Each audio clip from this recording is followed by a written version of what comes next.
If the Industrial Revolution and the antebellum age helped spur on a new wave of literature and brought on new religions like Unitarianism and thinking like Transcendentalism, it also affected American painters. It led to a celebration of the natural world in the growth of a number of great landscape painters. Traditionally, landscapes hadn't been a great source of art. Paintings had focused mostly on religious subjects and the human form. Prior to the antebellum age, scenery, it rarely appeared in American paintings, maybe as a secondary feature in the background. But, paintings were expensive, and they had these painters that go around, and people would want, they could usually afford just a portrait. And if you wanted a full portrait, it would cost you more. They'd say it cost you an arm and a leg. They charged by the appendage. Here you can see the painter has just a head of George Washington. But if you were to want landscape in the background, boy, that'd cost you a lot. Now with the Industrial Revolution and urbanization really transforming America, the painters of the day decided that they'd focus on America's natural beauty, and they often reflected both the transcendentalist and romantic concepts of nature. Even as their paintings weren't really an accurate portrait of nature, nature was depicted as beautiful or mystic, an example of man's frailty and nature's power. It was more than just beautiful, it was meant to inspire awe. Now, many scholars have tied the landscape painting of this era to the nationalism of the age.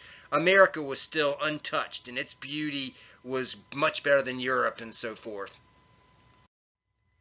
Few people in the eastern industrial centers wanted to actually venture into nature and encounter the actual messy, real nature, the steep climbs, the bugs, the predators, and so forth.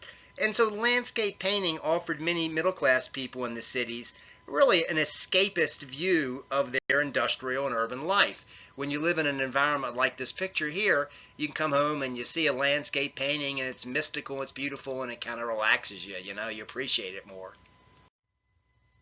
The famous paintings of the great landscape artists were copied and they were sold to middle class people who would hang them on their parlor walls, and this was really common in middle class Victorian homes.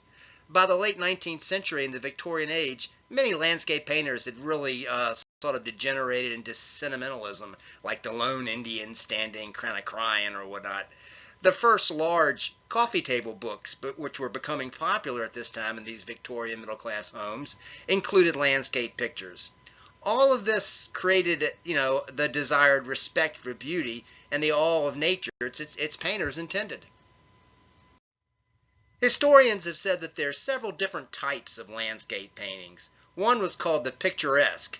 Usually in the foreground there was a tree with branches, and in the background maybe rustic bridges, cattle, or herdsmen. In the garden park style of landscape painting, usually it was a grassy open field with a meandering stream, or a path with the requisite sort of S shape that kind of meandered through the picture. In the Claude glass style of landscape painting, which was named for the French artist Georges Claude, there was usually the combination of pink, red, or rust, and it was often at wilderness sunsets. And that helped popularize the phrase, you're looking at things through a rose-colored glasses. When you see a pleasant scene, you're kind of looking at things in a happy, nice way.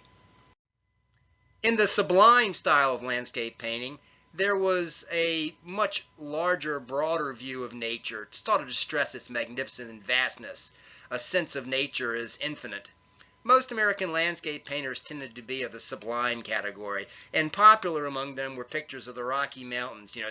It's monumental, it's snow-covered, it's distant, and it became a real common scene of the sublime landscape painting in America.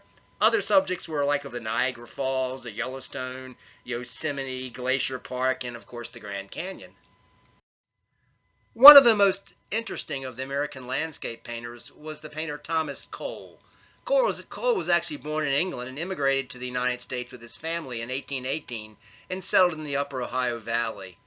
Cole began to argue that America was abandoning its rich land to the spoils of profiteering, and the Industrial Revolution and urbanization was destroying America. If America continued down its path, it would, like the Persians and the Romans before them, lead to its ultimate destruction. You can't get out in front of nature. You have to live in harmony with it. To make his point, Cole painted a series of 5 paintings in 1836, which became famous and collectively referred to as the Course of Empire.